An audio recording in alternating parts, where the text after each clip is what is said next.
লক্ষ্মীপুর এবং নোয়াখালী দুটি জেলাকে আলাদা আলাদাভাবে পৃথক করে দিয়েছে যে খাল।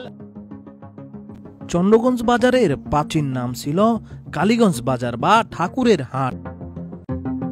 লক্ষ্মীপুরের জনপ্রিয় ট্রাভেল ব্লগার এমকে ট্রাভেলারের মিলন ভাইয়ের সাথে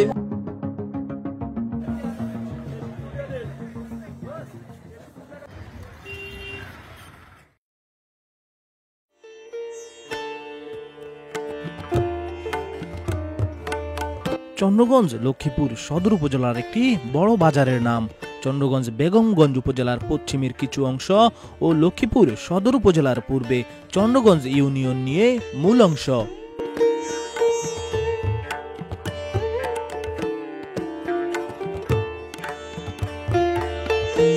চন্দ্রগঞ্জের প্রাচীন নাম ছিল কালীগঞ্জ বাজার।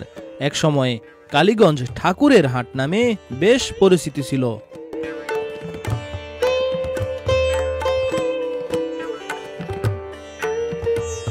তৎকালীন দত্তপাড়ার দেওয়ানজি যারা স্থানীয় জমিদার নামে পরিচিত ছিল, 1800 সালের দিকেই তারাই মূলত কালীগঞ্জ বাজার প্রতিষ্ঠা করেন।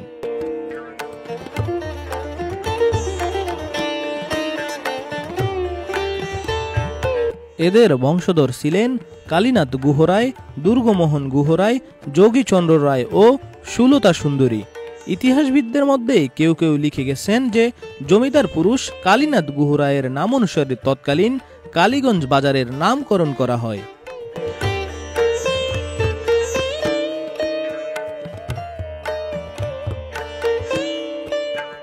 ব্রিটিশ ইস্ট ইন্ডিয়া কোম্পানি থেকে যারাই জমিদার এবং রাজা উপাধি নিয়ে এসেছেন তারাই শত শত বছর ধরে শাসন এবং শোষণ করেছেন এই প্রত্যন্ত অঞ্চলগুলি। এছাড়াও আরো ইতিহাসবিদগণ লেখেন, বাজারের ভিতরে শত বছর পূর্বের কালী মন্দির, কয়েক শত বছরের পূর্বের কালীগাছ থেকেই হয়তো এখানকার নামকরণ করা হয়।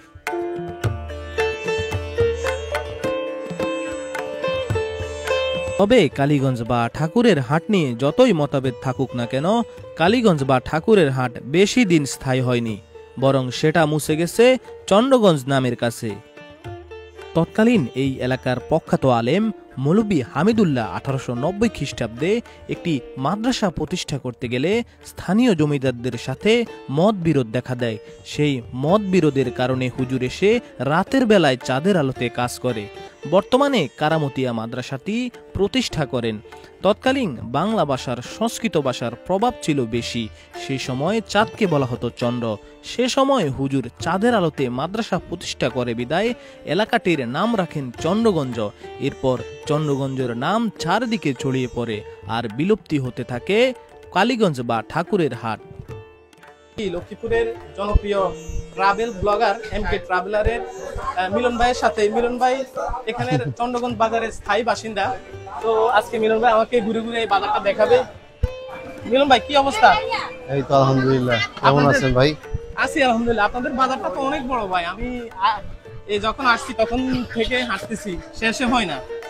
হ্যাঁ, এটা অনেক বড় বাজার, কারণ এই বাজারটার চারদিক থেকে কিন্তু প্রচুর মানুষ আসে। যেমন বাংলা বাজার থেকেও মানুষ আসে, তারপর হচ্ছে দক্ষিণ। এখন যে আমরা যে জায়গাটাতে আছি এটা বর্তমানে এটা কোন জায়গা? এখন এটা হচ্ছে উত্তর বাজার। উত্তর বাজার, কাঁচা বাজার। আপনাদের এই বাজারটা ঘুরে ঘুরে শেষ করা যাবে না, এত বড়। অ্যারাউন্ড 1 ঘন্টা সময় লাগে, 1 ঘন্টার বেশি সময় লাগবে। 1 ঘন্টা। এখানে হাটবারের দিন কি কি বারে হয়? রবিবার আর বৃহস্পতিবার। এছাড়া তো মনে হয় আপনার সব সময় এরকম মানুষ থাকে এই বাজারে। হ্যাঁ, সপ্তাহে 7 দিনে মোটামুটি বিকাল। এই বাজারটা স্থানীয় অর্থনীতিতে আমার মনে হয় অনেক বড় ভূমিকা রাখছে। হ্যাঁ, এখানে এটা বোঝা যায় অনেক। শীতের মৌসুমী সবজিগুলো এই সবজি বাজারগুলোকে আরো রঙিন করে তোলে। ক্রেতা বিক্রেতার পদচারণায় মুখরিত থাকে স্থানটি।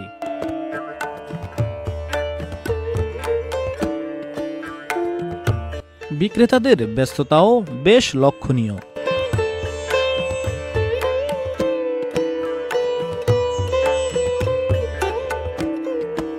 হাটবারের দিন বিভিন্ন গৃহপালিত পশু পাখির দেখা মেলে এখানে। গ্রামের প্রত্যন্ত অঞ্চল থেকে সংগ্রহ করে হাটবারের দিন বিক্রি করে বিক্রেতারা।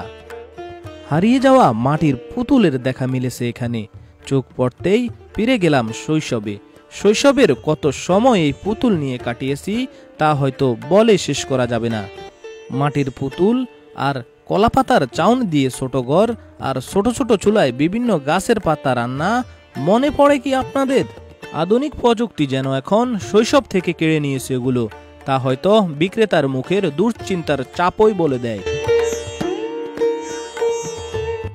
কামার পেশা একটি প্রাচীন পেশা। প্রাচীনকাল থেকেই হিন্দু সম্প্রদায়ের গ্রাম অঞ্চলের লোকজনই কামার পেশার সাথে জড়িত। তবে তারা হয়তো শেষ জেনারেশন, তারপর এই পেশায় কেউ ঝুঁকবে না। আমাদের যারা আসবে তারা হয়তো এই কাজে আর ঝুঁকবে না।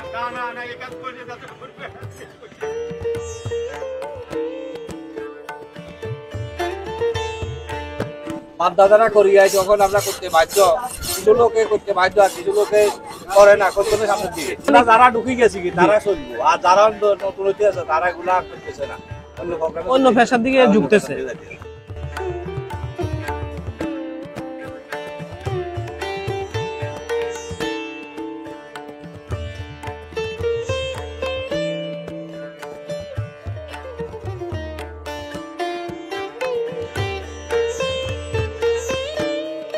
2014 সালে 2 জুন চন্দ্রগঞ্জকে পূর্ণাঙ্গ থানায় রূপান্তর করা হয়।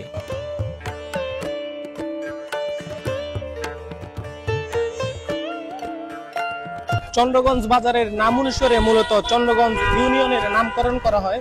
এই বাজারটি মূলত দুই ভাগে বিভক্ত, বাজারের পশ্চিম অংশ তথা লক্ষ্মীপুর জেলার ভিতরে আর বাজারের পূর্ব অংশ নোয়াখালী জেলার বেগমগঞ্জ উপজেলার ভিতরে। হাঁটতে হাঁটতে একটু উকি দিলাম মাছ বাজারের দিকে। দেশীয় আর বিভিন্ন রকমের কার্প জাতীয় মাছের খুব ভালো আমদানি এখানে।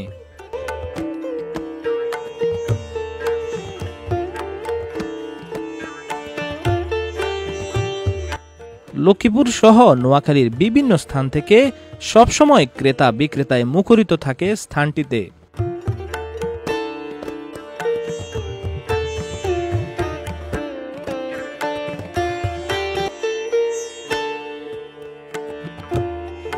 আমি এখন আছি বর্তমানে চন্দ্রগঞ্জ নিউ মার্কেটে। এই মার্কেটটি এই অত্র এলাকায় খুবই জনপ্রিয় এবং প্রসিদ্ধ মার্কেট। ভৌগোলিকভাবে বাজারের দুই স্থান দুই জেলায় বিভক্ত হলেও ভাষা এবং সংস্কৃতির দিক দিয়ে এ যেন একের পরিপূরক। বন্ধুরা, আমি এখন আছি চন্দ্রগঞ্জ বাজারের উপর যে বৃষ্টি, সেই বৃষ্টিতে এই বৃষ্টির নিচ দিয়ে প্রবাহিত হয়েছে রহমতখালী খাল তথা লক্ষ্মীপুর এবং নোয়াখালী দুটি জেলাকে আলাদা আলাদা পৃথক করে দিয়েছে যে খাল রহমতখালী খাল।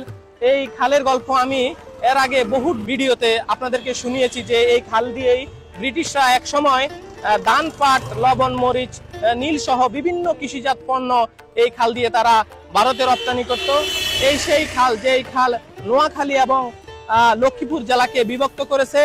আর আমার পশ্চিমে হচ্ছে লক্ষ্মীপুর জেলা আর পূর্বে হচ্ছে নোয়াখালী জেলা, তথা আমি এখন দাঁড়িয়ে আছি লক্ষ্মীপুর এবং নোয়াখালী জেলার মূলত যে বর্ডার, যে ব্রিজটা একেবারে মধ্যবর্তী স্থানে।